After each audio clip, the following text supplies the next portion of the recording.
So this video is inspired by a really bad doubles round. Now, I went to a doubles league and I was actually throwing off the tee really well. I brought like a small amount of discs with me in a backpack rather than my full bag. Like I brought exactly what I needed or what I thought. Honestly, I was throwing off the tee pretty well. I was pretty satisfied with that. I usually like throwing off the tee, but the problem was I was missing a lot of short putts. I noticed within like the last 2 weeks or so, my putting has been kind of like on and off rather than like more on, I guess you could say. I went to a bring your own partners thing.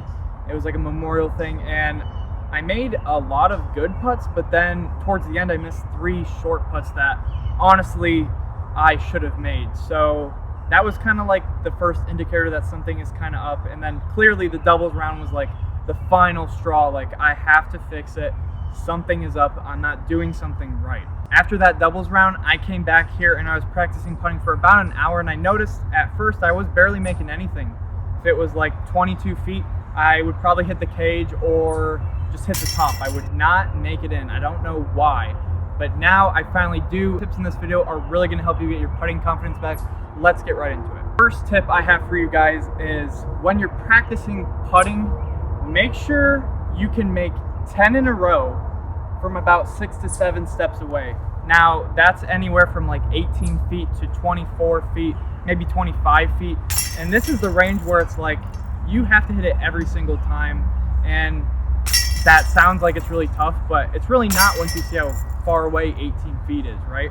But you have to be confident with making that every time. I feel like that's kind of right outside, gimme range, right? Like you actually have to take your time and make sure you're putting, whatever putting style you're doing, you have to make sure that it goes in. And it only takes like a little bit of focus. So the first step I would say to get your putting confidence back is make sure you can make 10 in a row and go to different spots. So what I like to do is I only practice putting with 2 putters. It's the same putter, different plastic, doesn't really matter, but I take only like 6-7 steps away. I make sure I make 10 in a row.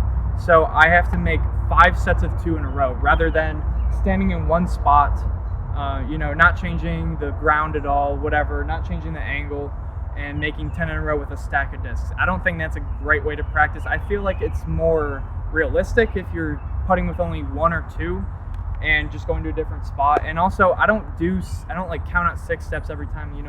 I'll just make sure that it's around like 6 to 8 steps, and that I make sure I can at least make 10 in a row.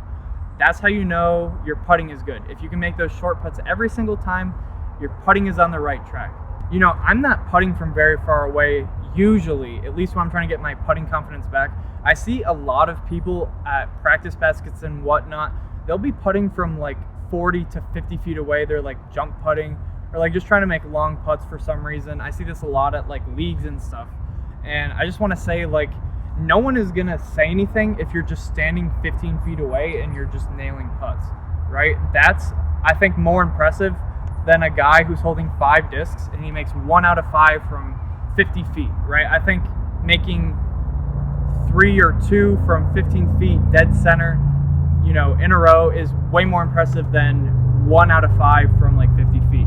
So if you're working on getting your putting confidence back, do not worry about the long putts. That's not the problem at all. It's mostly a problem with your fundamentals, and clearly something is off with one of those. Which is going to move us into our final tip, which is to actually go ahead and write down all the little things you do in your putt.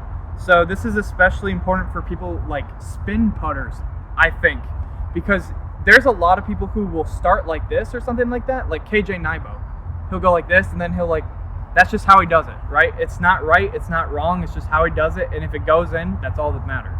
If you're someone who has like a really specific way you set up and how you hold the disc or whatever, and you need to make sure these things are right, now the trick is you need to be able to replicate this, right? So if like one little thing is off and you don't notice it because you're just out there and playing, but then you start missing putts, you don't know why, go back and look at this little checklist you made and be like, okay, am I holding my disc on the angle that I normally putt with when I'm trying to make it? Am I doing this with my feet? Am I whatever it is? Because for me, at least the thing that I didn't do right was I wasn't holding my disc at this angle, because when I hold it and then throw it, I release it like just flat. So when I was holding it kind of flat, when I started it flat instead, I was throwing it left, and when I throw it left, the nose is going to go down, and that's exactly why I kept hitting the cage over and over again, and I didn't understand why. I was making like 4 out of 10 when I should have made 10 out of 10 on the like 6 to 7 steps away, and I was like, well, why aren't they all going in? This is such a short putt. And then finally, I was just messing around, and I was like, oh, usually I do putt with it on an angle like this, and now I know exactly why, because I release it like dead flat and it goes straight at the basket every single time. Another thing with me is I always turn my feet. Now the reason for that is not really to help me, but it's to keep my shot legal. So I actually like to have my left heel in front of my right heel, because when I throw a ball, I like put my left foot out and then I throw the ball, right? I don't put my right foot out and then throw the ball, because it's going to go way off course. If I put the left foot out, I kind of like can get my whole body into it.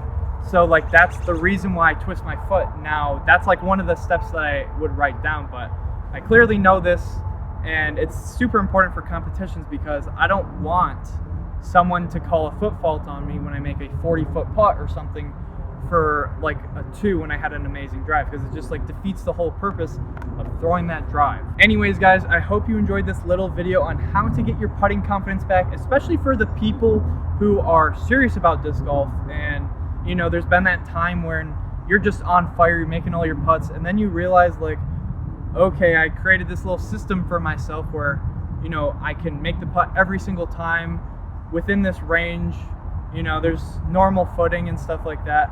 And then all of a sudden, things start to go downhill. I feel like this video is going to be really helpful for those guys. But anyways, if you did enjoy this, make sure to leave a like. Don't forget to subscribe. I'll see you guys in the next one. Have a good one. Peace.